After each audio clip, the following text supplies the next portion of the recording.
حضرت ابو ہریرہ رضی اللہ تعالیٰ عنہ بیان کرتے ہیں، رسول اللہ صلی اللہ علیہ وآلہ وسلم نے فرمایا،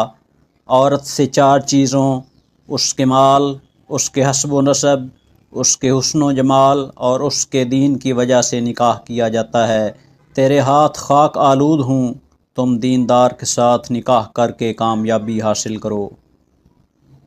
حضرت عبداللہ بن عمرو بیان کرتے ہیں، رسول اللہ صلی اللہ علیہ وآلہ وسلم نے فرمایا، دنیا مکمل طور پر متاع ہے اور بہترین متاع دنیا نیک بیوی ہے۔ حضرت ابو ہریرہ رضی اللہ تعالیٰ عنہ بیان کرتے ہیں،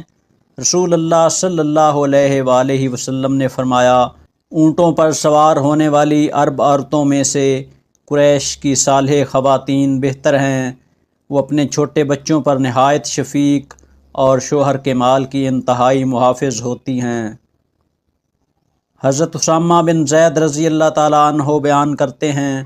رسول اللہ صلی اللہ علیہ وآلہ وسلم نے فرمایا، میں اپنے بعد مردوں کے لیے عورتوں سے زیادہ مضر کوئی فتنہ خیال نہیں کرتا۔ حضرت ابو سعید خدری رضی اللہ تعالیٰ عنہ بیان کرتے ہیں، رسول اللہ صلی اللہ علیہ وآلہ وسلم نے فرمایا،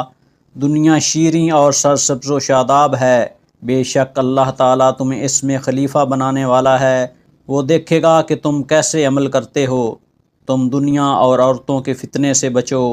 کیونکہ بنی اسرائیل کا پہلا فتنہ عورتوں کی وجہ سے رونما ہوا۔ حضرت ابو ہریرہ رضی اللہ تعالیٰ عنہ سے روایت ہے کہ رسول اللہ صلی اللہ علیہ وآلہ وسلم نے فرمایا، 3 قسم کے لوگوں، مکاتب جو کہ ادائیگی چاہتا ہو، عفت و پاک دامنی کی خاطر نکاح کرنے والے اور اللہ کی راہ میں جہاد کرنے والے کی اللہ ضرور مدد کرتا ہے۔ حضرت ابو ہریرہ رضی اللہ تعالیٰ عنہ بیان کرتے ہیں، رسول اللہ صلی اللہ علیہ وآلہ وسلم نے فرمایا، جب تمہارے پاس کسی ایسے شخص کا پیغام نکاح آئے جس کا دین اور اخلاق و عادات تمہیں پسند ہوں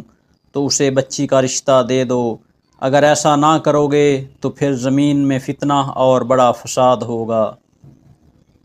حضرت معقل بن یسار رضی اللہ تعالیٰ عنہ بیان کرتے ہیں،